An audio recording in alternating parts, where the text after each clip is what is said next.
मीराबाई का जीवन। मीराबाई के व्यक्तित्व और चरित्र के प्रभाव को उनका समकालीन समाज ग्रहण न कर सका।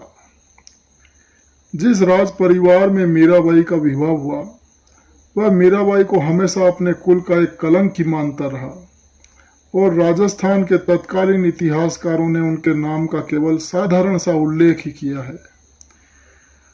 चारण और भाटों ने जो केवल राजाओं और योद्धाओं का ही यशोगान करते रहे, अपने गीतों में मीराबाई का जिक्र तक नहीं किया है। राजस्थान के दो शक्तिशाली राज परिवारों से जन्म से मेड़ता और विवाह के द्वारा मेवाड़ संबंधित होते हुए भी मीराबाई इतिहास की दृष्टि में ओझल ही रही हैं, मानो उनके भाग्य में विस्मृति के गर्भ में समा जाना ही लिखा हो। परंतु मीराबाई आसानी से भुलाई न जा सकी। उनकी भक्ति, उनकी निष्ठा और दृढ़ता, प्रभु प्रेम में समर्पित उनका जीवन समय के पथ पर एक अमिट छाप छोड़ गए हैं। 450 वर्ष बाद भी आज मीराबाई भारतीय संस्कृति और साहित्य के आकाश में एक उज्जवल नक्षत्र के समान जगमगा रही हैं और उनका प्रकाश समय के साथ बढ़ता ही जा रहा है।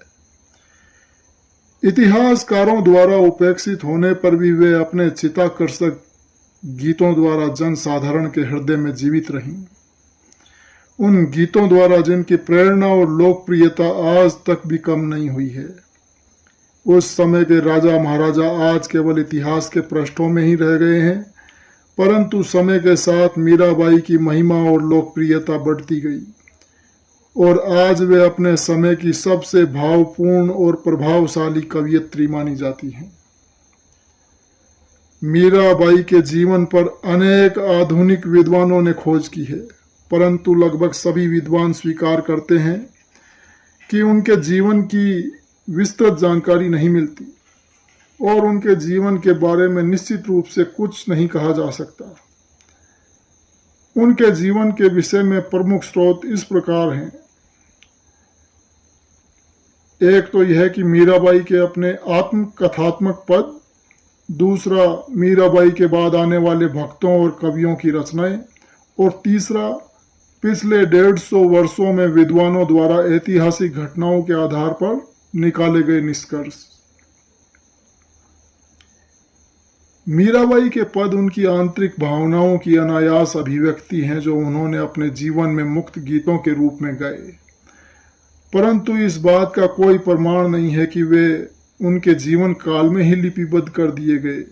उनके गीतों के संकलन की कई पांडुलिपियां राजस्थान और गुजरात में मिलती हैं, किंतु ये संकलन उनकी मृत्यु के 50 से 100 वर्ष बाद किए गए हैं। मीराबाई के बाद के भक्तों और कवियों ने जो कुछ लिखा है वह उनके जीवन से जुड़े हुए चमत्कारों तक ही सीमित है तथा उनमें उनके जीवन का ऐतिहासिक विवरण नहीं है। मीराबाई के विषय में इतिहास के नतीजे बहुत कुछ अनुमान और अंदाज की सूक्ष्म कगार पर चल रहे हैं। मीराबाई का जन्म सन 1498 में कुड़की ग्राम में हुआ। कुछ विद्वानों का मत है कि उनका जन्म बाजोली में हुआ। वे रतन सिंह की पुत्री और मेड़ता नरेश राव दूदा की पौत्री थी। मेड़ता उस समय राजस्थान का एक स्वतंत्र और शक्तिशाली राज्य था। उनके पिता राव दूदा के छोटे बेटों में से एक थे और इसलिए मेड़ता में वह केवल 12 छोटे शहरों और ग्रामों के सरदार थे। वह जब केवल 2 वर्ष की थी, उनकी माताजी की मृत्यु हो गई, इसलिए राव दूदा उनको मेड़ता ले आए और अपनी देख रेख में उनका पालन पोषण किया। राव दूदा एक योद्धा होने के साथ ही एक भक्त हृदय व्यक्ति भी थे और साधु महात्मा उनके महल में बराबर आते रहते थे। इस प्रकार मीराबाई बचपन से ही धार्मिक व्यक्तियों के संपर्क में आती रहीं और उनका झुकाव आध्यात्मिकता की ओर हो गया। उस समय के राजवंशों की परंपरा के अनुसार उनको वेद, पुराण आदि धर्म ग्रंथों तथा संगीत, कताई और सिलाई की शिक्षा के साथ ही तीर, तलवार आदि शस्त्र चालन और घुड़सवारी तथा रथ चलाने की भी शिक्षा दी गई। इस प्रकार मीराबाई को घरेलू और पारिवारिक कार्य के साथ युद्ध काल में शस्त्र संचालन की योग्यता भी प्राप्त हो गई। धर्म ग्रंथों के अध्ययन से उन्हें एक उदार दृष्टिकोण प्राप्त हुआ और शस्त्र चालन की शिक्षा ने उन्हें साहस और दृढ़ निश्चय प्रदान किया। वे मृदुभाषी और सहृदय थी और जन्म से ही उनकी आवाज मीठी और सरस थी। कहा जाता है कि इन गुणों के साथ साथ वे अत्यंत आकर्षक और रूपवती भी थीं। मीराबाई के अद्वितीय रूप और गुणों की चर्चा सुनकर मेवाड़ नरेश राणा संग्राम सिंह ने अपने ज्येष्ठ पुत्र युवराज भोजराज के लिए उनके दादा राव दूदा के सामने विवाह का प्रस्ताव रखा, जिसे उन्होंने सहर्ष स्वीकार कर लिया। सगाई धूमधाम से की गई और चित्तौड़ तथा मेड़ता दोनों स्थानों में बड़ी खुशियां मनाई गई। परंतु राव दूदा, जिन्होंने मीराबाई को बचपन से पाला था और जो उनके लिए एक प्रकार के पिता और माता दोनों ही थे, विवाह तक जीवित न रह सके। सगाई के कुछ ही महीनों के अंदर उनकी मृत्यु हो गई। मीराबाई अपने पितामह को बहुत चाहती थीं और उनकी मृत्यु उनके जीवन में पहला बड़ा आघात था। मीराबाई के चाचा राव बीरम देव ने, जिनका उनके प्रति बहुत स्नेह था, उनका विवाह सन 1516 में बड़े उत्साह और समारोह के साथ संपन्न किया। उस समय उनकी आयु 18 वर्ष की थी। विवाह में पूरे मेड़ता शहर को एक दुल्हन की तरह सजाया गया। राणा सांगा बारात लेकर आए, जिसमें अनेक नरेश, सामंत और योद्धा भी शामिल थे। मीराबाई जैसी रूप और गुण संपन्न पुत्र वधू को पाकर, जो मेवाड़ की भावी महारानी बनने के पूर्णतया योग्य थी, राणा सांगा बहुत प्रसन्न हुए। विवाह के समय मीराबाई के चाचा राव बीरम देव ने उनको दहेज में वस्त्र व आभूषण आदि के अतिरिक्त कई गांव भी दिए। राणा सांगा ने नववधू को बड़े स्नेह के साथ अपनाया और उसे बहुमूल्य वस्त्र और अलंकार दिए तथा कई ग्रामों की आय भी उनके नाम कर दी। मीराबाई के पति युवराज भोजराज एक सुंदर प्रभावशाली युवक थे और कई युद्धों में अपनी वीरता के लिए यश प्राप्त कर चुके थे। अनुमान है कि उनका दाम्पत्य जीवन सुखी था और ससुराल में उनको समुचित आदर और स्नेह मिला, परंतु ये सुख अल्पकालीन ही रहे। विवाह के लगभग 10 साल के बाद सन 1525-26 में हुए युद्ध में युवराज भोजराज का देहांत हो गया। मीराबाई के लिए यह एक मार्मिक आघात था। राणा सांगा ने उन्हें मेवाड़ की रानी बनाने के लिए चुना था, परंतु भाग्य को कुछ और ही मंजूर था। पति की मृत्यु के 6 महीने बाद मीराबाई को 2 और सदमे पहुंचे। सन 1527 में खानवा की लड़ाई में राणा सांगा की ओर से बाबर से लड़ते हुए उनके पिता का स्वर्गवास हो गया और राणा सांगा, जिन्होंने मीराबाई के जीवन में उनके दादा राव दूदा का स्थान ले लिया था, लड़ाई में सख्त घायल हुए तथा कुछ महीनों के अंदर ही कुछ षड्यंत्रकारी सामंतों ने उन्हें जहर देकर मार डाला। एक के बाद एक आने वाली इन दुर्घटनाओं से मीराबाई को बहुत आघात पहुंचा। उन्हें संसार की असारता का आभास होने लगा। उनकी स्वाभाविक भक्ति भावना जागृत हो उठी और उनका झुकाव अंतर की ओर होने लगा। उनके खुश पदों में मानसिक विरक्ति की ये भावना प्रकट होती है। कौन करे जंजाल जग में जीवन थोड़ो, झूठी रे काया ने झूठी रे माया, झूठो सब संसार। अपने बचपन और युवावस्था में मीराबाई भगवान कृष्ण की उपासिका थीं। उनकी यह भक्ति और प्रेम गहरा और परिपक्व होने लगा और अब उनके लिए श्री कृष्ण या गिरधर नागर कोई अवतार न रहकर अविनाशी प्रभु परमपिता परमात्मा से अभिन्न हो गए। मीराबाई के जीवन में किसी समय एक ऐसी घटना हुई जिसने उनके आध्यात्मिक दृष्टिकोण को बिल्कुल बदल दिया। वे संत रविदास के संपर्क में आई, जो आजीविका के लिए जूते गांठने का काम करते थे। मीराबाई ने उनसे सूरत शब्द योग की दीक्षा प्राप्त की। अपने गुरु की कृपा से उनकी जन्मजात भक्ति भावना को एक नई दिशा मिली उनका प्रभु प्रेम एक निजी अनुभव के रूप में साकार हो उठा। बाहर मुखी क्रियाएं, पूजा पाठ आदि जो बचपन से उनके जीवन के अभिन्न अंग थे, धीरे धीरे उनके लिए महत्वहीन होने लगे। मीराबाई के गुरु कौन थे, इस विषय में विद्वानों में मतभेद हैं। नाभादास ने अपनी भक्तमाल में संत रविदास को रामानंद जी का शिष्य बताया है, परंतु भक्तमाल में केवल एक पद है जिसमें रामानंद जी के 12 शिष्यों के नाम दिए गए हैं, जिनमें रविदास जी का नाम भी है।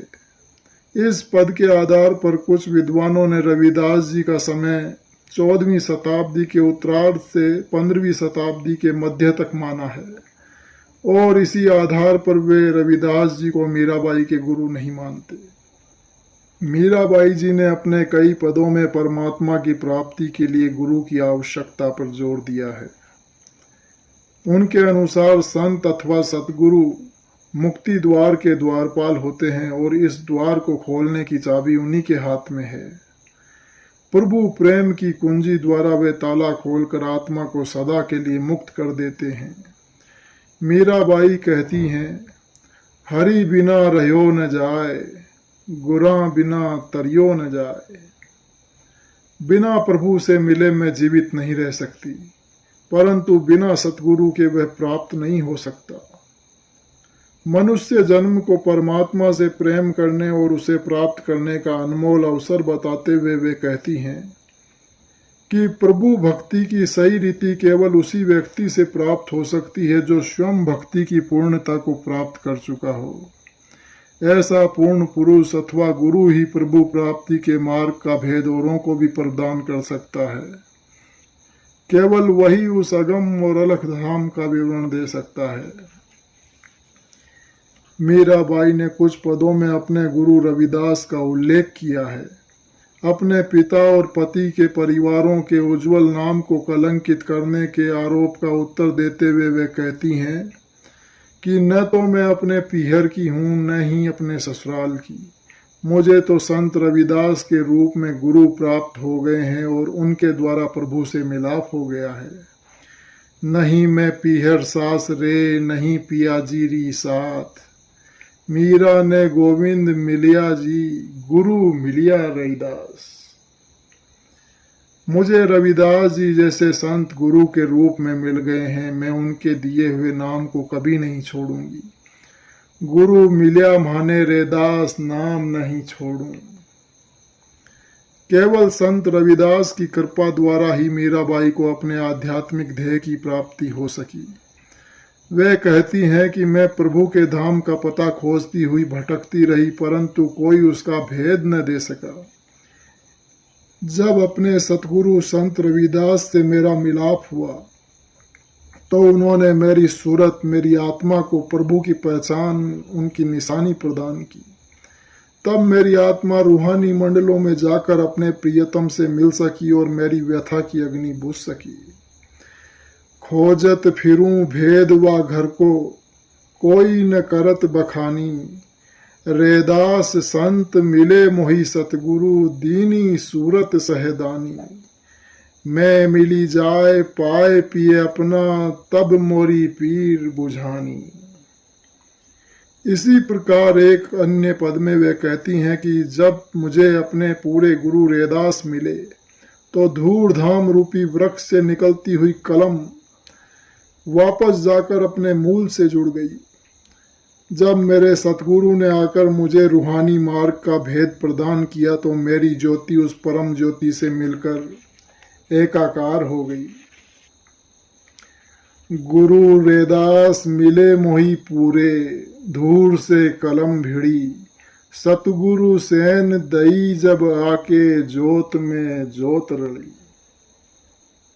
मनुष्य जन्म के असली उद्देश्य प्रभु प्राप्ति की पूर्ति के लिए कटिबद्ध मीराबाई ने भक्ति के मार्ग को पूरी लगन के साथ अपना लिया। अपने अभ्यास के द्वारा उन्हें आंतरिक अनुभव प्राप्त हुए, जिनके फलस्वरूप उनका विश्वास दृढ़ हो गया और उनका मन और उनकी आत्मा प्रेम के कभी न छूटने वाले रंग में रंग गए। प्रेम की चिंगारी अब एक उज्जवल लो के रूप में प्रज्वलित हो गई। उनके ही शब्दों में, जब शुरू में वे प्रभु के प्रेम के मार्ग पर चली तो किसी ने उन्हें न रोका। अब उनका प्रेम विकसित हो उठा है, जैसे वट या बरगद का छोटा सा बीज समय पाकर विशाल वृक्ष का रूप ले लेता है। गोविंद सु प्रीत करत तभी क्यों न हटकी, अब तो बात फैल परी जैसे बीज बटकी। भक्ति और प्रेम के इस विकास के साथ ही मीराबाई के जीवन में परीक्षा और विपत्तियों का दौर भी शुरू हो गया। परंपरा और परिपाटियों के विरुद्ध उनकी प्रभु भक्ति, उनकी धार्मिक मान्यताओं और रूढ़ियों के विपरीत आचरण, साधु संतों के साथ निरंतर उठना बैठना और अपने गुरु संत रविदास की भक्ति और वंदना ने पंडितों, पुरोहितों और चित्तौड़ राज दरबार के कट्टरपंथियों के कोप को भड़का दिया। उन्होंने उनकी आलोचना और निंदा करनी शुरू कर दी।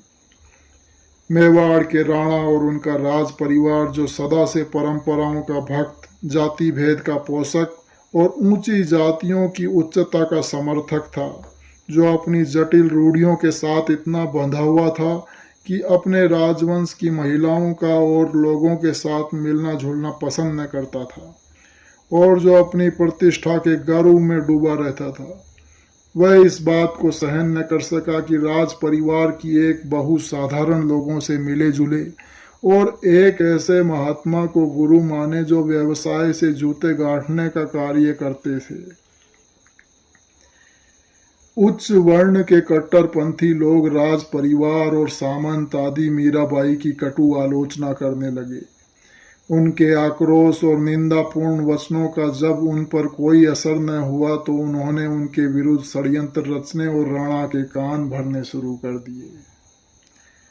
राणा सांगा, जो मीराबाई को समझ सकते थे, जो उनको स्नेह और सहानुभूति दे सकते थे, 1527 में स्वर्ग सिधार चुके थे। मेवाड़ के नए शासक राणा रतन सिंह, जो मीराबाई के देवर थे, कमजोर और अस्थिर स्वभाव के थे। उनमें अपने पिता राणा सांगा की वीरता, बुद्धिमता और सहिष्णुता का कोई अंश न था। जन भावना तथा पुरोहितों, पंडितों और दरबारियों के प्रभाव में आकर वे मीराबाई को मेवाड़ के राजघराने का कलंक मानने लगे। भोजराज जी की बहन और उनकी ननद उदाबाई ने उनको सुधारने का बीड़ा उठाया। उनके कुछ गीत राणा और उदाबाई के कटु व्यवहार और मीराबाई की दृढ़ता पर प्रकाश डालते हैं। यह कल्पना करना कठिन नहीं होगा कि उनको अपने दैनिक जीवन में उदाबाई और राणा के हाथों कितनी यातनाएं सहनी पड़ी। उदाबाई के हृदय में उनके प्रति द्वेष और घृणा के भाव थे और उसने मीराबाई को बदनाम करने, उन्हें कष्ट और धमकियां देने में कोई कसर न छोड़ी। कहा जाता है कि एक रात उदाबाई राणा के पास गईं और बोली कि मीराबाई के कमरे में कोई पुरुष है, और उसने स्वयं उनको प्रेमपूर्ण शब्दों में उसके साथ बातें करते सुना है। वास्तव में वे परमात्मा की याद में खोई हुई विरक्त विहल होकर पुकार रही थी। यह शिकायत सुनते ही राणा की क्रोधाग्नि भड़क उठी। उन्होंने तलवार निकाली और उन्हें मार डालने का निश्चय करके उनके महल की तरफ चल पड़े। जब राणा ने उनके कक्ष में प्रवेश किया तो देखा वहां कोई पुरुष न था। अपनी भावनाओं में खोई हुई मीरा अकेली बेसुध सी बैठी हुई थी। उनके नेत्रों से अश्रु बह रहे थे और उनके शरीर से प्रकाश की धाराएं निकल रही थी, जिनसे सारा कक्ष जगमगा रहा था। जैसे ही राणा ने उन्हें मारने के लिए तलवार उठाई, एक तेज प्रकाश ने उन्हें चकाचौंध कर दिया। इस अनुभव से राणा एकदम घबरा उठे और तेजी से कमरे से बाहर निकल आए। उदाबाई, जो राणा के इंतजार में बाहर खड़ी थी, उनको घबराई हुई हालत में देखकर आश्चर्यचकित रह गई। अंदर क्या हुआ इसका कुछ भी अनुमान न लगा पाने के कारण वे स्वयं मीराबाई के कमरे में गईं और वहां का दृश्य देखकर स्तब्ध रह गईं। वे अभी भी उसी प्रकार बैठी थी। उन्हें अपने तन बदन की सुधि न थी। उनका मुख प्रकाश से दमक रहा था, जिसकी ज्योति से पूरे कमरे में उजाला छाया हुआ था। उदा मंत्रमुग्ध सी खड़ी रही।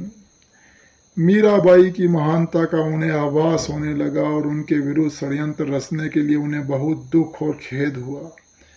उनकी आंखों से पश्चाताप के आंसू बह निकले और वे उनके चरणों में गिर पड़ी।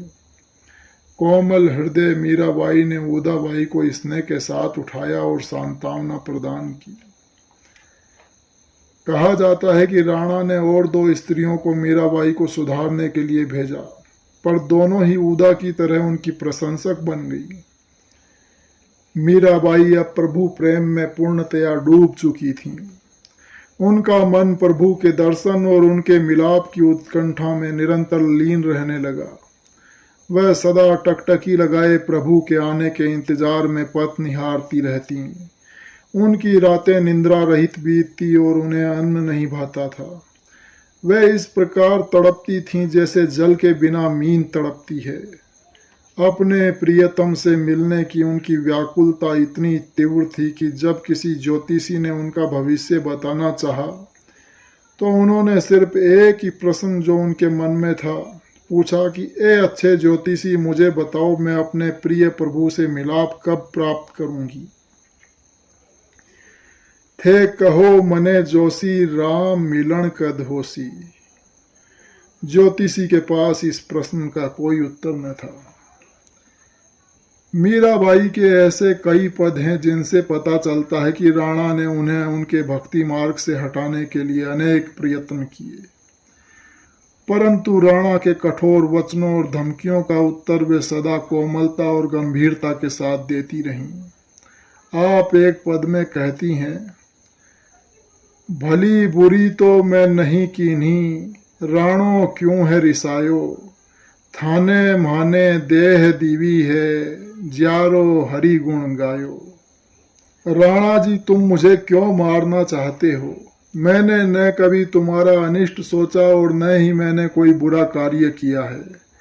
प्रभु ने अपनी असीम कृपा से तुमको मनुष्य जन्म दिया है और मुझे भी, ताकि हम उसकी उपासना तथा भक्ति करें। इसलिए मैं उसकी भक्ति और उसी का गुणगान करती हूँ। आप कहती हैं, राणा जी हो जाती रो कारण म्हारे को नहीं, लागो म्हारो हरि भक्ता सुहेत। जाति और कुल की भावनाओं से मुझे कुछ लेना देना नहीं है। मैं तो केवल प्रभु के भक्तों की आराधना करती हूँ। अब आप आगे कहती हैं, गुरु प्रताप साधारी संगत सहजे ही तिरजास्या, लोक लाज की कान न माना, राम तरह गुण गास्या। नाम अमोलक अमृत पी के सिर के साटे लाशियां। अपने गुरु के प्रताप और संतों की संगति से मैं सहज ही भवसागर से पार हो जाऊंगी। मैं नाम के अनमोल अमृत का पान करूंगी, जिसे मैंने सिर देकर प्राप्त किया है। राणा की कठोरता मीराबाई को विचलित न कर सकी और न ही लोक निंदा उन्हें अपने पद से डिगा सकी। वह लोकलाज के बंधनों को तोड़ चुकी थी। अब उनके मन में कोई सांसारिक विचार न थे, क्योंकि परमात्मा का प्रेम उनके मन, हृदय और आत्मा पर पूर्णतया छा गया था। अपने गुरु के साथ उनका संपर्क अधिक समय के लिए नहीं रह सका। उनका अधिकांश जीवन अपने प्यारे सतगुरु के वियोग में ही बीता। उनके पदों में पाई जाने वाली विरह भावना और गहरी वेदना का यही कारण है। मीराबाई के अपने गुरु रविदास से मिलाप का विवरण, उनकी दीक्षा और अपने सतगुरु के साथ उनके अल्प किंतु गहरी आध्यात्मिकता से परिपूर्ण संपर्क के बारे में कोई ऐतिहासिक जानकारी प्राप्त नहीं होती। मौखिक परंपरा से जो भी वृत्तांत मिलते हैं वे अत्यंत प्रेरक और मर्मस्पर्शी हैं। अपनी चित्तौड़ यात्रा के समय रविदास जी अपनी जाति के लोगों के लिए निर्धारित अलग बस्ती में ठहरा करते थे। ऊंची जाति के लोग न तो इन बस्तियों में जाते थे और न ही यहाँ के झोपड़ियों के अंदर पैर रखते थे। कहा जाता है कि मीराबाई एक साधारण दासी के कपड़े पहनकर अपने महल से चुपचाप अपने गुरु के दर्शन करने के लिए जाती थीं। परंतु गुरु रविदास की संगति के द्वारा उन्हें कुछ ही समय में बोध हो गया कि संतों का मार्ग चोरी और कायरता का मार्ग नहीं है। इसलिए परिणाम की कोई चिंता न करते हुए वे खुले रूप में बेझिझक अपने गुरु के पास जाने लगी।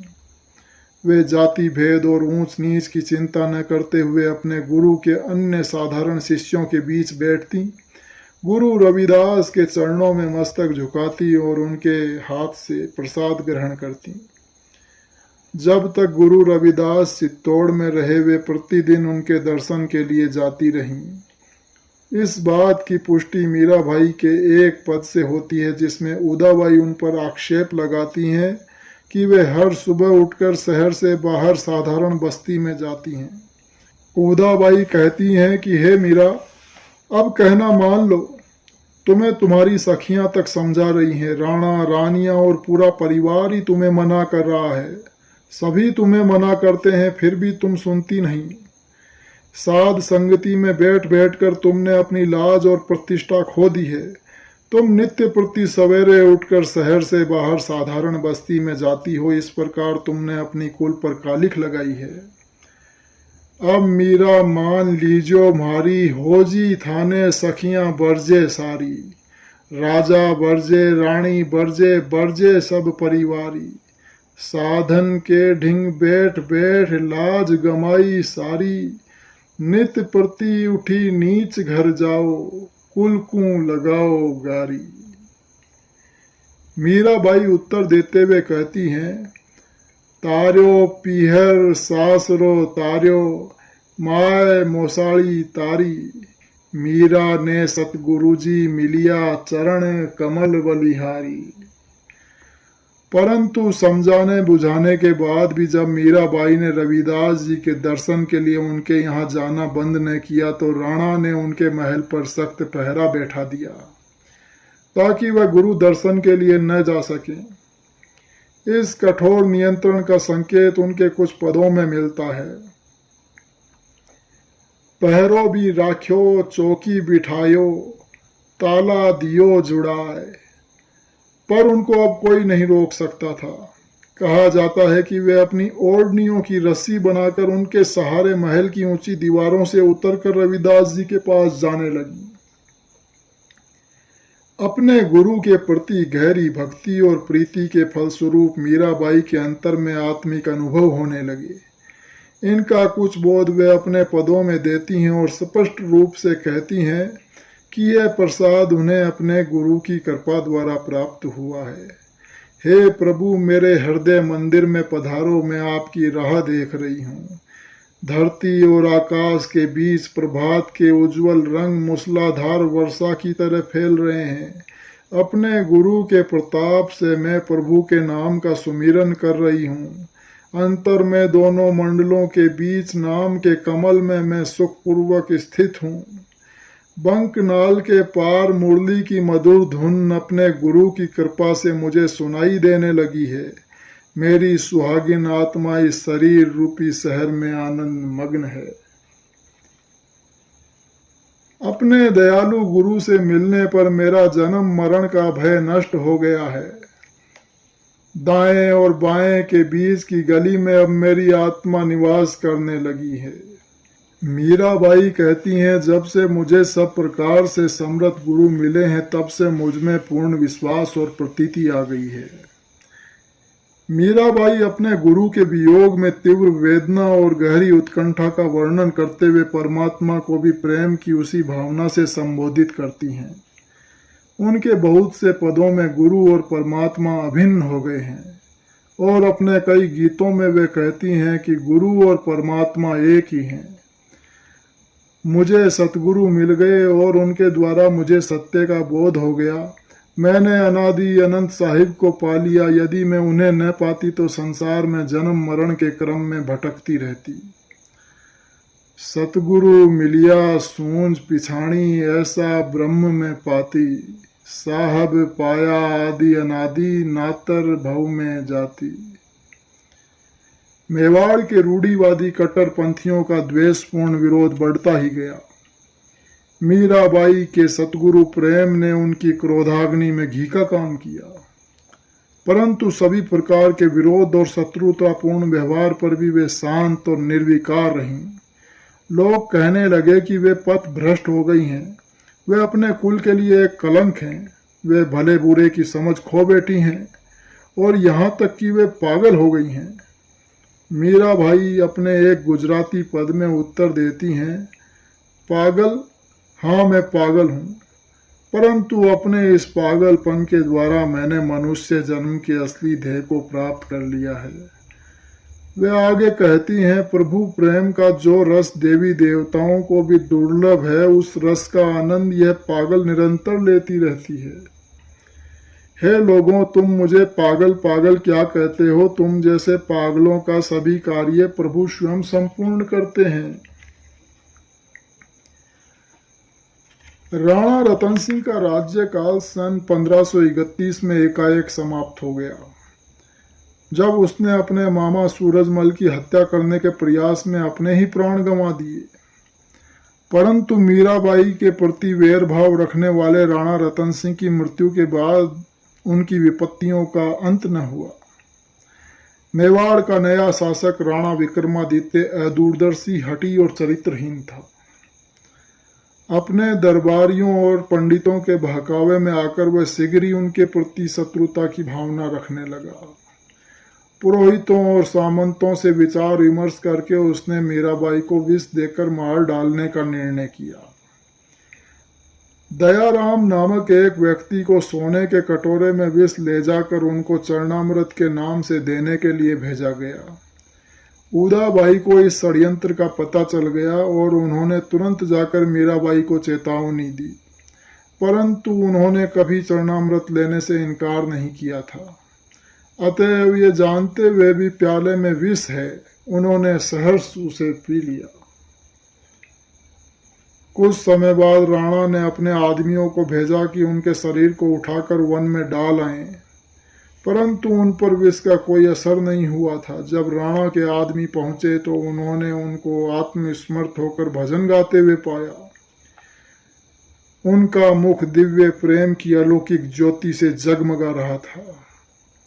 मीराबाई के अपने शब्दों में वह इस परीक्षा में ऐसे निकली जैसा सोना न तपने के बाद निर्मल और शुद्ध निकलता है। जैसे कंचन दहत अग्नि में निकसत बारा बाणी। वह कौन सी बात थी जिसके लिए राणा ने मीराबाई के प्राण लेने चाहे? इतिहास, परंपरा तथा जनश्रुति तक इस प्रश्न का कोई उत्तर नहीं देती। फिर भी कोई विशेष कारण अवश्य होगा जिसकी वजह से उनकी हत्या का प्रयास किया गया।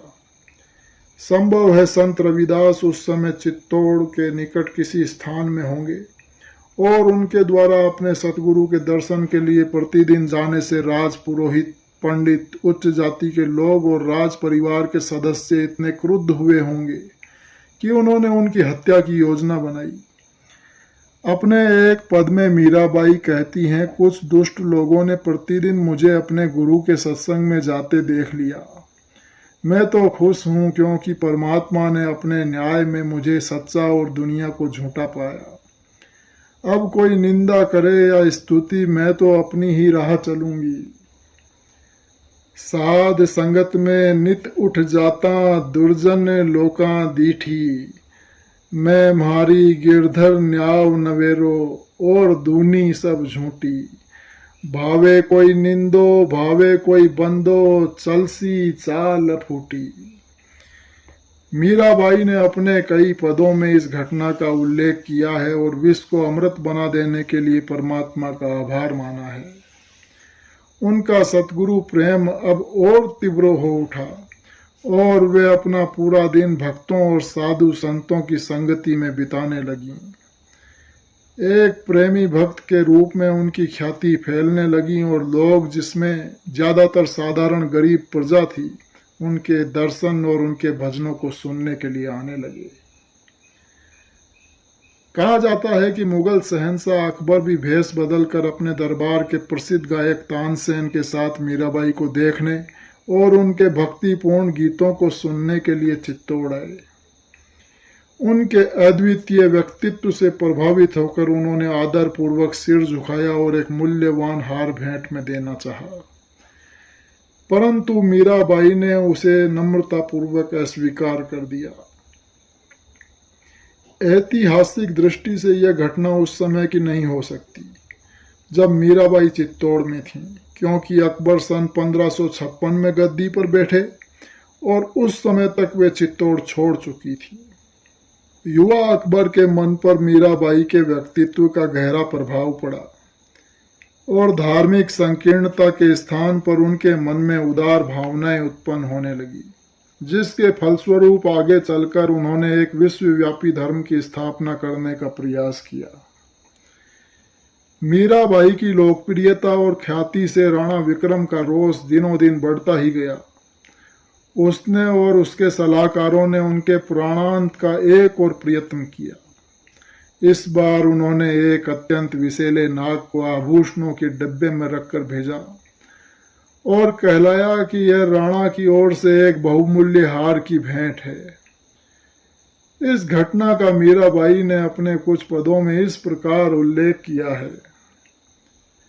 पेट्या बासक भेज योजी यो छे मोतीड़ा रोहार, नाग गले में पहरियो मारे महल भयो उजियार, सांप टिपारो मोकलियो दो मीरा के हाथ, खोल टिपारो देखिया हो गया नौसर हार। विष देने की वार्ता के समान ही सर्प की घटना का भी उल्लेख केवल मीराबाई ने ही नहीं बल्कि बाद के कई भक्तों और कवियों ने भी किया है। इन घटनाओं की सच्चाई पर यह कहकर आपत्ति उठाई जा सकती है कि संभव है किसी नेक व्यक्ति ने विष के स्थान पर कोई हानि रहित पेय और सर्प के स्थान पर असली हार रख दिया हो, परंतु यदि ऐसा हुआ भी हो तो भी मीराबाई की दृढ़ता और उनके विश्वास और प्रेम पर संदेह नहीं किया जा सकता, क्योंकि उन्होंने तो विष समझकर ही प्याला पिया और डिब्बे में सर्प मानकर ही उसे खोला। कुछ विद्वानों का विचार है कि राजनीतिक षड्यंत्रों की वजह से मीराबाई पर अत्याचार किए गए, पर इसका ऐसा कोई प्रमाण नहीं मिलता कि उन्होंने कभी प्रत्यक्ष अथवा परोक्ष रूप से चित्तौड़ की राजनीति में हस्तक्षेप किया हो। मीराबाई परमात्मा के प्रेम में इतनी डूब गई थी कि उन्हें समाज और राजनीति में कोई रुचि न थी। अपनी स्पष्ट, निर्भीक और परंपरा विरोधी भक्ति के लिए, बाहरमुखी क्रियाओं, पूजा पाठ, कर्मकांड आदि के खंडन के लिए और जाति पाति तथा ऊंच नीच की भावनाओं की उपेक्षा करने के लिए संतों और भक्तों को सदैव सताया और कष्ट दिया गया है। यद्यपि मीराबाई को न तो सूली पर चढ़ाया गया न उनका सिर काटा गया, फिर भी जिन कष्टों का उन्हें सामना करना पड़ा वे कुछ कम न थे।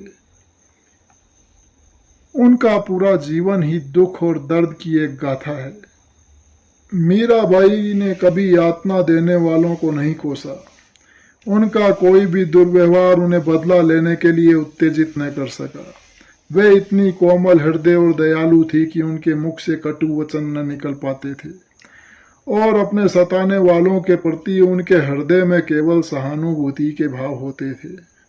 वे राणा से कहती हैं, मैं अपने पीहर और ससुराल के परिजनों का अपने साथ उद्धार कर देती, पर उन्होंने हमारी नेक न मानी बात। एक प्राचीन ग्रंथ में दी गई एक घटना उनकी नम्रता और सहिष्णुता पर प्रकाश डालती है। एक पुरोहित जिनका अपनी धार्मिकता के लिए बड़ा नाम था, एक बार चित्तौड़ में मीराबाई के मेहमान होकर ठहरे। एक दिन वे उनके एक परंपरा विरुद्ध भक्ति गीत को सुनकर बहुत अप्रसन्न हुए। गीत को अपना और अपनी मान्यताओं का अपमान मानकर वे भक्तों के समुदाय में से उठ खड़े हुए और बड़े रोषपूर्ण स्वर में जोर जोर से मीराबाई को अपशब्द कहने लगे और कहते हुए जाने लगे कि वे अब उनका आतिथ्य स्वीकार नहीं करेंगे। मीराबाई को बड़ा दुख हुआ कि कोई उनसे इस प्रकार अप्रसन्न होकर चला जाए। उन्होंने बड़ी शांति और नम्रता के साथ पुरोहित से निवेदन किया कि वे एकाएक इस प्रकार न जाएं और जितने दिन रहना चाहें रहें, परंतु कट्टर पुरोहित अपने निर्णय पर जमे रहे। मीराबाई हमेशा अपने यहाँ आने वाले भक्तों और धार्मिक पुरुषों का आदर करती थी। उन्होंने पुरोहित के लिए विदा में वस्त्र, धन और खाने का सामान भेजा। वे अब इस अवस्था पर पहुंच चुकी थी जिसमें स्तुति और निंदा, यश अपयश उनके लिए सब समान थे। निर्विकार और अनासक्त होने के साथ ही उनके उदार हृदय में सबके प्रति प्रेम की भावना थी। अपने एक पद में वे कहती हैं कि भक्त को एक वृक्ष की तरह हमेशा शांत, विशाल हृदय और सहिष्णु होना चाहिए। यदि उसे कोई काटने आता है तो वह उससे बैरभाव नहीं रखता, और यदि कोई सींचने आता है तो उससे वह मोह भी नहीं करता। अपने ऊपर पत्थर फेंकने वालों को भी वह मधुर फल ही देता है। आंधी और बरसात के वेग को वह बिना किसी शिकायत के शांत भाव से सहता है। मना तू तो वृक्षन की लत लेई रे, थारो काई करे डर भवरे, काटन वाला सु बैर नहीं है, नहीं सिंचन को सन्हे रे, जो कोई बावे कंकर पत्थर उनको भी फल देई रे। पवन चलावे इंद्र झकोले, दुख सुख आपई सही रे, शीत गहाम तो सिर पर सही है, पंछिन को सुख देई रे। मीराबाई के संपर्क में जो भी आता वह उनके असाधारण व्यक्तित्व, उनके दिव्य प्रेम, उनकी भक्ति और नम्रता से प्रभावित हुए बिना न रह पाता। भक्तों और साधुओं के लिए उनके महल के द्वार हमेशा खुले रहते और उन्हें निसंकोच भोजन और वस्त्र दिए जाते। परंतु कुछ कट्टरपंथी लोग उनकी उन्मुक्त भक्ति और उनके बढ़ते हुए प्रभाव से जलने लगे। उनको नीचा दिखाने के लिए उन्होंने एक ब्राह्मण युवक को इस बात पर राजी किया कि वह जाकर उनसे कहे कि प्रभु ने युवक को दर्शन दिए हैं और आदेश दिया है कि वह मीराबाई के साथ एक ही सेज पर रात बिताए। उन्होंने युवक की इस धृष्टतापूर्वक बात को निर्विकार भाव से सुना और उसे श्याम को आने के लिए कहा। श्याम को रोज के समान साधुओं और भक्तों की मंडली उनके आंगन में जमी हुई थी और सब मिलकर भक्ति के गीत गा रहे थे। युवक जब महल के द्वार पर पहुंचा तो द्वारपाल उसे अंदर ले आए और मीराबाई ने उठकर उसका स्वागत किया। परंतु जब युवक ने देखा कि भक्तों की मंडली के बीच में सेज बिछी हुई है तो वह घबरा गया। कुछ साहस बटोर कर उसने आपत्ति उठाई कि वह इतने लोगों के बीच कैसे सो सकता है। मीराबाई ने शांत भाव से उत्तर दिया कि अपने उस प्रभु से जो सब जगह मौजूद है और सब कुछ देख रहा है, वे कुछ भी नहीं छिपा सकती, और न ही उसके भक्तों से जो एक तरह से उन्हीं का परिवार है। उनके उत्तर की निष्कपट सरलता ने उस युवक के हृदय को हिला दिया। खेद और पश्चाताप से अभिभूत वह अश्रुपूरित नेत्रों सहित उनके चरणों में गिर पड़ा। मीराबाई ने उसे क्षमा कर दिया और प्रभु प्रेम के पद गाने में लीन हो गई। उनका मुख प्रेम और भक्ति की ज्योति से चमक रहा था और उपस्थित समुदाय तथा ब्राह्मण युवक मंत्र मुग्ध होकर सुन रहे थे। राणा और उसके सलाहकारों द्वारा मीराबाई को सताने में कोई कमी न आई। उन लोगों ने भक्तों और साधुओं को उनके महल में जाने से रोकने के लिए उन्हें डराना धमकाना शुरू कर दिया। अपनी भक्ति में इस प्रकार की बाधाओं से तंग आकर उन्होंने आखिर चित्तौड़ छोड़ने का निश्चय कर लिया। उन्हें न लोकलाज की चिंता थी, न अपने प्राणों का भय, परंतु उनकी वजह से उनके पास आने वाले भक्तों को भी कष्ट सहन करने पड़ रहे थे, जिसे मीराबाई का मन स्वीकार न कर सका। एक रात वे चुपचाप चित्तौड़ के दुर्ग से बाहर निकल पड़ी। चित्तौड़ छोड़ना उनके लिए एक कठिन निर्णय रहा होगा, क्योंकि एक हिंदू नारी को कितनी भी पीड़ा और यातना क्यों न हो, वह अपने पति का घर नहीं छोड़ती। इतने दिन लोगों के ताने और राणा का अत्याचार धैर्य पूर्वक सहन करने का शायद यही कारण था। निश्चित रूप से यह मालूम नहीं कि मीराबाई कब चित्तौड़ छोड़कर गईं, पर विद्वानों का अनुमान है कि 1534 के अंत में वे गई होंगी। 1535 में जब गुजरात के सुल्तान बहादुर शाह ने चित्तौड़ पर हमला किया, उसके कुछ महीने पहले वे चित्तौड़ से चली गई होंगी। यदि वे उस समय वहां होती तो चित्तौड़ पर जो विपत्ति आई और जो तबाही वहां हुई, उसमें से उनके लिए अनाहत निकलना असंभव था। गुजरात के सुल्तान बहादुर शाह ने एक विशाल सेना सहित चित्तौड़ पर 1535 ईस्वी में आक्रमण किया। राणा विक्रम या तो भाग गया या फिर अपने सामंतों की सहायता से किसी सुरक्षित स्थान पर पहुंचा दिया गया। इस प्रकार चित्तौड़ शासकहीन रह गया। परंतु विधवा रानियों जवरबाई और कर्णावती ने दुर्ग की रक्षा का भार अपने हाथों में ले लिया। कुछ राजभक्त सामंतों और योद्धाओं को इकट्ठा करके उन्होंने कुछ समय जमकर युद्ध किया। फिर भी वे आक्रमणकारियों की बड़ी सैन्य शक्ति का अपने सीमित साधनों द्वारा अधिक समय तक सामना न कर सकीं। जवरबाई युद्ध भूमि में अपनी स्त्री सेना के साथ वीर गति को प्राप्त हुईं। उन्होंने शत्रु सेना के अनेक योद्धाओं को धराशायी किया और अपनी वीरता और युद्ध कौशल से सबको चकित कर दिया। परंतु बहादुर शाह ने फिर से अपनी सेना का संगठन किया और किले को घेर लिया। यह देखकर कि अब चित्तौड़ की रक्षा असंभव है, संपूर्ण पुरुष नागरिकों ने केसरिया बाना पहना, शस्त्र उठाए और किले का द्वार खोलकर शत्रुओं पर टूट पड़े। इस युद्ध में इनमें से एक भी जीवित न बचा। चित्तौड़ की सभी महिलाओं ने रानी कर्णवती के नेतृत्व में जौहर के द्वारा प्राण त्याग दिए। विजेता बहादुर शाह ने जब दुर्ग में प्रवेश किया तो उसे जन शून्य और वीरान पाया। मीराबाई के पीहर वाले हमेशा मेवाड़ के राणाओं का साथ देते और उनके युद्ध में उनकी ओर से लड़ते रहे थे। उनके पिता ने मेवाड़ की ओर से लड़ते हुए अपने प्राणों की आहुति दी थी। परंतु इस बार बीरम देव मीराबाई के प्रति राणा के दुर्व्यवहार से अत्यंत दुखी और अप्रसन्न थे और वे राणा की मदद के लिए न आए।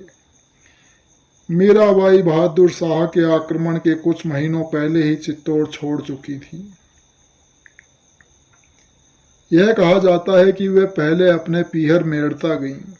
राव बीरम देव ने जो चित्तौड़ में मीराबाई के कष्ट को जानते हुए भी विवश होकर मौन थे, उनका बड़े स्नेह के साथ उन्होंने स्वागत किया। परंतु मेड़ता में उनका निवास सुख और शांतिपूर्ण होना संभव न था। क्या चित्तौड़ और क्या मेड़ता, पूरा राजस्थान ही रूढ़िवादियों और पंडितों के प्रभाव में था। रीति रिवाज और कर्म कांडों में जकड़ा हुआ था। बाहरमुखी क्रियाओं, उपवास, तीर्थ यात्रा आदि का मीराबाई द्वारा स्पष्ट शब्दों में खंडन उनकी परंपराओं और कट्टरता की जड़ पर एक गहरा आघात था। अपने अनेक पदों में उन्होंने बाहरमुखी क्रियाओं का खंडन किया है। एक शब्द में वे कहती हैं कि परमात्मा की प्राप्ति के लिए भजन करना चाहिए। हे मित्र, उससे प्रेम करना चाहिए। यदि नदियों सरोवरों में स्नान करने से हरि मिल सकता है तो मैं जल का जंतु बनना पसंद करती। यदि फल कंद आदि खाने से प्रभु का मिलाप हो सकता है तो बंदर बनना क्या बुरा है, जो वन में फलों पर निर्वाह करते हैं। यदि पत्तियां आदि खाने से परमात्मा की प्राप्ति हो सकती है तो बकरियों की कोई कमी नहीं है, उन्हें परमात्मा की प्राप्ति हो जानी चाहिए थी। यदि पत्थर को पूजने से प्रभु का मिलाप हो सकता है तो मैं पहाड़ पूजने को तैयार हूँ। परंतु वे कहती हैं बिना सच्चे प्रेम के प्रभु प्राप्ति नहीं हो सकती। साधन करना चाहिए रे मनवा, भजन करना चाहिए। प्रेम लगाना चाहिए रे मनवा, प्रीति करना चाहिए। नित नहान से हरि मिले तो मैं जल जंतु होई, फल मूल खाए हरि मिले तो वानर बंदर होई। पेड़ पूजे हरि मिले तो पूजूं मैं झाड़, पत्थर पूजे हरि मिले तो मैं पूजूं पहाड़। दूध पिए ते हरि मिले तो बहुत है भक्ति वाला, मीरा कहे बिना प्रेम के नाही मिले नंद लाला। इस प्रकार के कथन ने उस समय की धार्मिक मान्यताओं की नींव को हिलाकर रख दिया। इसके फलस्वरूप जिस आलोचना और निंदा का सामना मीराबाई को चित्तौड़ में करना पड़ा था, उसने मेड़ता में भी उनका पीछा न छोड़ा। राव बीरमदेव उनको पुत्रीवत चाहते थे। उनकी पत्नी ने शैशव काल से उन्हें पाला था और उनके पूरे परिवार में वही एकमात्र कन्या संतान थी। परंतु राव बीरमदेव एक न्यायप्रिय शासक होने के साथ ही सामाजिक, पारिवारिक और धार्मिक परंपराओं के पोषक भी थे। वे अपनी प्रिय भतीजी के मार्ग में बाधक नहीं होना चाहते थे, परंतु वे अपने सामंतों और प्रमुख नागरिकों को अप्रसन्न भी नहीं करना चाहते थे। भावुक मीराबाई को बीरमदेव की परेशानी समझने में देर न लगी। एक दिन उन्होंने चुपचाप बगैर किसी शिकायत या कटुता के मेड़ता छोड़ दिया, जिस प्रकार वे पहले चित्तौड़ छोड़ चुकी थीं।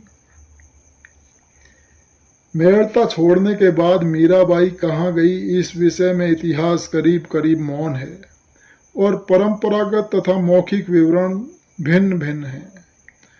फिर भी साधारणतया यही माना जाता है कि पहले वे वृंदावन गई।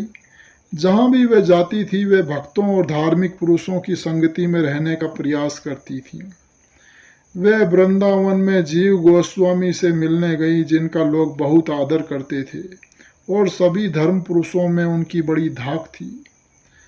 वे भगवान कृष्ण की गोपी भाव से उपासना करते थे, जिसमें संपूर्ण सृष्टि में केवल कृष्ण ही एक पुरुष माने जाते हैं तथा उनके सभी भक्त उनको चाहने वाली गोपियां मानी जाती हैं।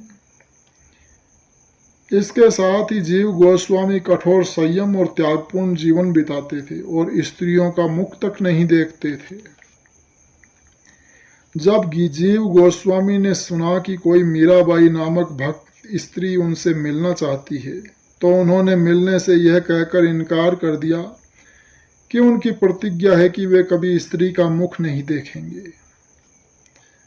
यद्यपि मीराबाई प्रसिद्ध जीव गोस्वामी से छोटी थीं, फिर भी वे भक्ति में परिपक्वता प्राप्त कर चुकी थीं। जीव गोस्वामी की ही गोपी भावना का आधार लेकर उन्होंने कहलवाया कि वे समझती थी वृंदावन में सिर्फ श्री कृष्ण ही एकमात्र पुरुष हैं, परंतु यह जानकर आश्चर्य हुआ कि यहाँ एक और पुरुष भी मौजूद है। जीवन में पहली बार किसी ने, और वह भी एक नारी ने, जीव गोस्वामी को इस आत्मविश्वास के साथ उत्तर दिया था।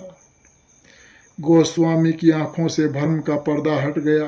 बाहर आकर उन्होंने हाथ जोड़कर मीराबाई का अभिवादन किया और आदर पूर्वक स्वागत किया। मीराबाई वृंदावन में अधिक समय नहीं रुकी।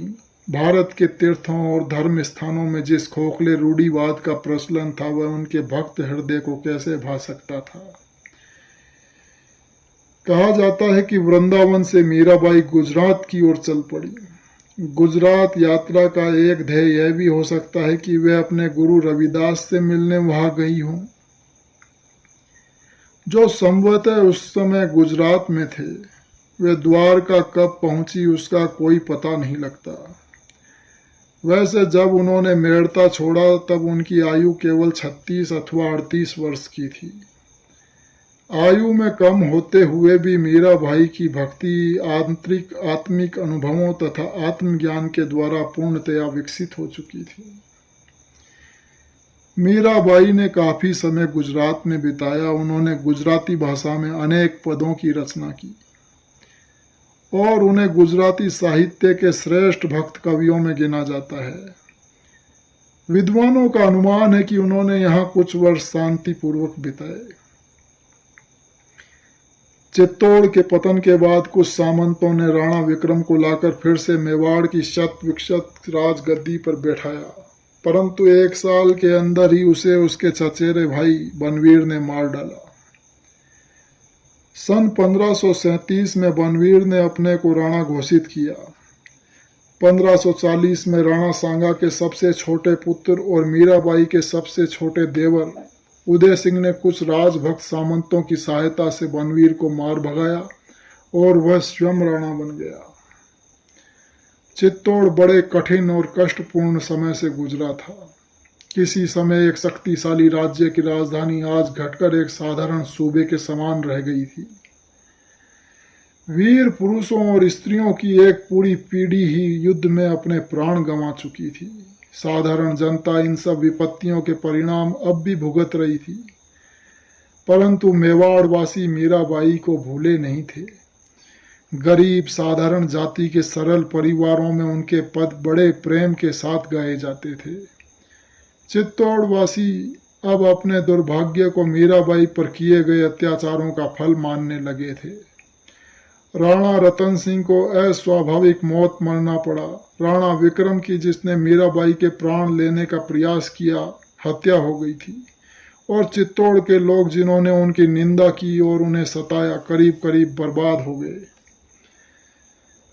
सभी और एक गहरे पछतावे की भावना फैलने लगी। मीराबाई के दुखी और कष्टपूर्ण जीवन को याद करके लोगों में उनके प्रति प्रेम और सहानुभूति की भावना बढ़ने लगी। हर एक के मन में यही विचार था कि उनके प्रति किए गए अन्याय का प्रायश्चित तभी हो सकेगा जब राणा और नागरिक उनसे क्षमा मांगकर उनको वापस ले आएंगे। राणा उदय सिंह ने इन भावनाओं का आदर किया और कुछ ब्राह्मणों को मीराबाई को वापस ले आने के लिए द्वारका भेजा। मीराबाई न तो अब राजवधू थी, न ही चित्तौड़ को अपना घर मानती थी। जिस जंजीर ने उन्हें मेवाड़ के राज घराने से बांध रखा था, उसे तो वे तोड़ चुकी थीं। उनके हृदय में राजमहल के पिंजरे में, चाहे वह सोने का पिंजरा ही क्यों न हो, लौटने की कोई इच्छा न थी। वे अपने भाग्य पर संतुष्ट थी और उनका मन अपने प्रियतम परमात्मा के चरणों में लगा हुआ था। उन्होंने वापस चित्तौड़ लौटने के लिए इनकार कर दिया। ब्राह्मणों की प्रार्थना, उनका अनुनय विनय और हठ उन्हें अपने निर्णय से न डिगा सका। अपने प्रयासों को असफल होते देख और राणा की अप्रसन्नता से डरकर ब्राह्मणों ने घोषणा की कि जब तक वे उनके साथ चित्तौड़ जाने के लिए तैयार न होगी, वे अन्न जल ग्रहण नहीं करेंगे। मीराबाई विचित्र दुविधा में थी। वे चित्तौड़ लौटने के लिए तैयार न थीं और साथ ही यह भी स्वीकार नहीं कर सकती थीं कि बगैर अन्न जल के ब्राह्मणों का प्राणांत हो जाए। इसी परेशानी में 3-4 दिन बीत गए।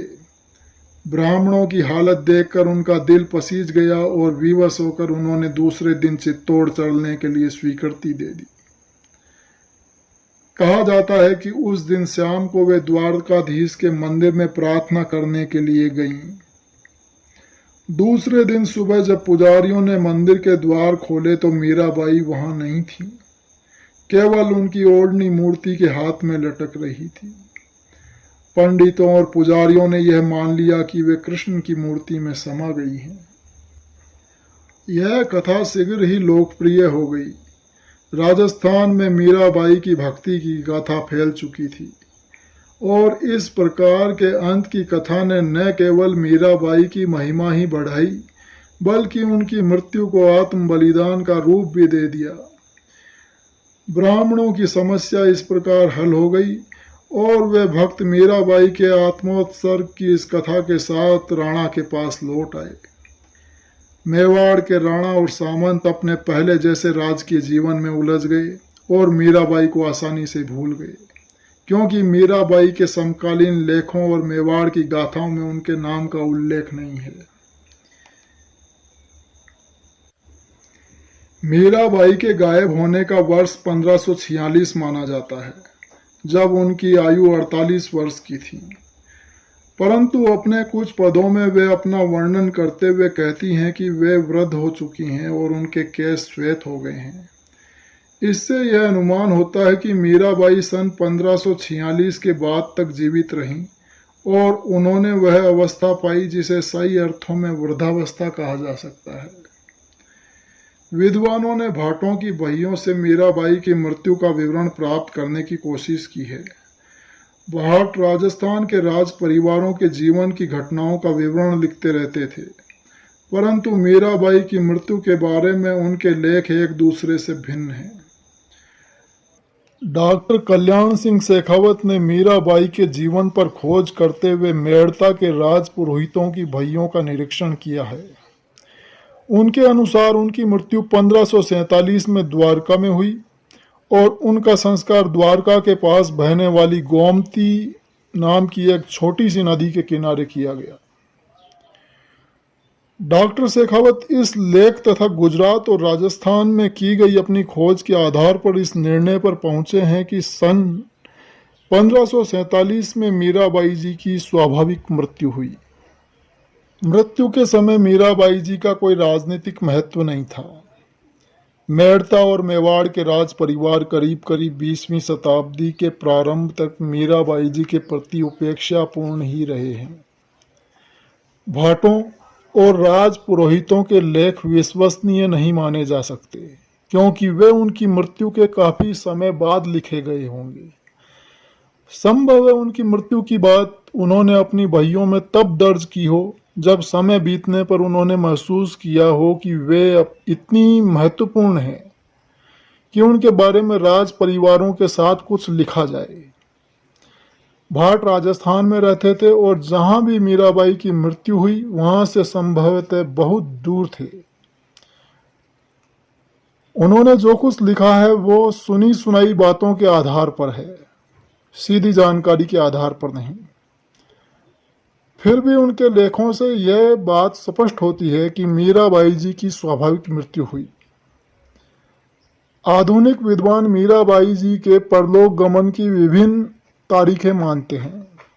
भाटों के साथ सहमत होते हुए भी कुछ विद्वान उनकी मृत्यु का वर्ष 1546, 1547 या 1548 मानते हैं, जबकि कुछ अन्य अपनी खोज और निष्कर्ष के आधार पर उनकी मृत्यु के वर्ष 1563 से 1573 तक बताते हैं।